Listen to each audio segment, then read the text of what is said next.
तो एक सवाल है, क्या कोई एक्शन फिल्म सिर्फ एक्शन और एंटरटेनमेंट होती है या उसके पीछे कोई गहरा मकसद भी छुपा हो सकता है? आज हम I am Bhoj YouTube channel की धुरंधर फिल्म की समीक्षा को समझने की कोशिश करेंगे, जो कुछ ऐसे ही दिलचस्प सवाल उठाती है। तो चलिए सीधे मुद्दे पर आते हैं। रिव्यू करने वाले ने एक बहुत बड़ा सवाल उठाया है जो इस पूरे एनालिसिस की जड़ है।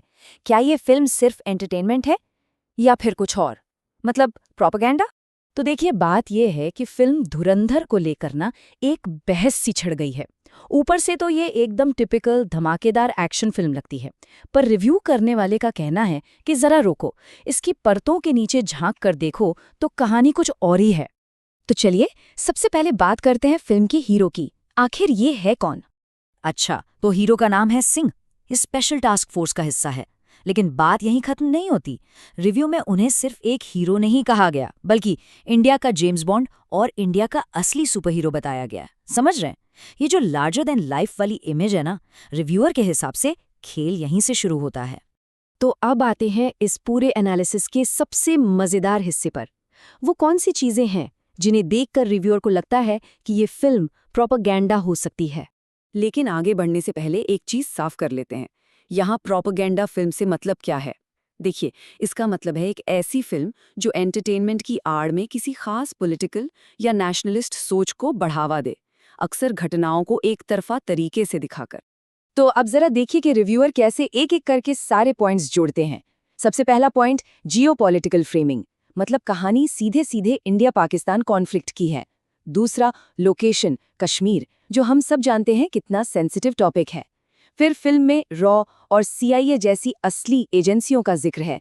एक मिशन भी है जिसका कोड नेम है ऑपरेशन ग्रीन लीफ। और हाँ, सबसे बड़ी बात, विलेन हमजा अली मजारी, जिसे साफ साफ पाकिस्तान का दिखाया गया है। रिव्यूअर का कहना है कि ये सब मिलकर एक बहुत खास तरह का नैरेटिव सेट करते हैं। अब एक और बहुत जरूरी बात पर ध्यान देते हैं कि फिल्म अपनी कहानी को लोगों के सामने रखती कैसे है, और ये जानना क्यों जरूरी है। रिव्यूअर का तो सीधा सीधा कहना है, जो सिनेमा वास्तविक जीवन पर आधारित होने का दावा करता है वही प्रोपेगेंडा सिनेमा है। मतलब जब कोई फिल्म ये दावा करती है कि वो असली घटनाओं पर आधारित है, तो ये एक बहुत पावरफुल टूल बन जाता है। क्यों?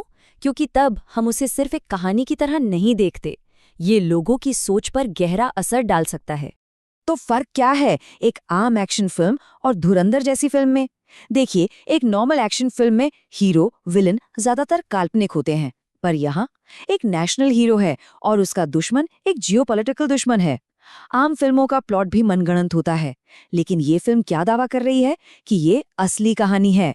तो रिव्यू के हिसाब से मकसद सिर्फ एंटरटेनमेंट नहीं रह जाता, मकसद बन जाता है ऑडियंस की सोच को एक खास दिशा देना।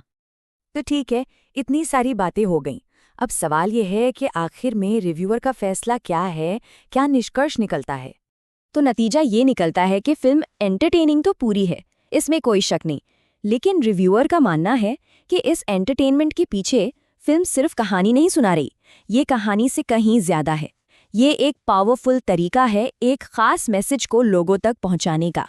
रिव्यू में ये भी कहा गया है कि इस फिल्म को बनाया ही इस तरह से गया है कि ये लोगों की राष्ट्रवादी भावनाओं को छुए, और उम्मीद यही है कि सोशल मीडिया जैसे प्लेटफॉर्म्स के जरिए इसका मैसेज और तेजी से फैलेगा।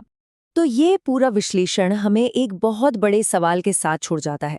आखिर सिनेमा में देशभक्ति और प्रोपेगेंडा के बीच की वो बारीक सी लाइन है कहाँ?